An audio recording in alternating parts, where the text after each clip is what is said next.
Welcome to our channel. Today we how to authenticate to a Windows VPN with certificate authentication. Complete guide step by step clearly.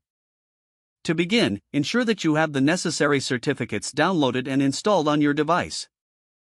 Locate the VPN icon on your desktop or access it through your network settings. Click on the VPN connection you wish to use. Choose Properties to open the VPN settings. In the Security tab, select the type of VPN you are connecting to. For certificate authentication, choose L2TP/IPsec or SSTP as appropriate. Next, click on the Authentication button. Select Use a certificate for authentication. Choose the appropriate certificate from the installed certificates list. If you don't see your certificate, verify that it is installed correctly in the Certificate Manager. Return to the VPN Properties window and click OK to save your settings. Now, click Connect to initiate your VPN connection. You may be prompted to enter your username and password, depending on your VPN configuration. Once connected, verify the connection status to ensure you are securely connected to the VPN. Check your IP address to confirm that it matches the VPN server location.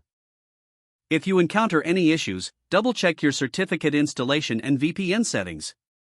For additional troubleshooting, consult your network administrator or VPN provider's support resources. You are now successfully authenticated to the Windows VPN using certificate authentication. If the page does not load, refresh the browser or try again in a private or incognito window. Make sure you are using the correct email address, then retype it carefully to avoid small typos. If your password is not accepted, use the reset option and create a new strong password you can remember.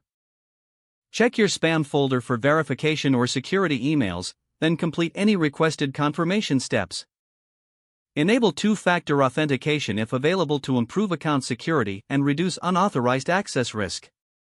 After signing in, review your profile details so your contact information and settings are accurate and current.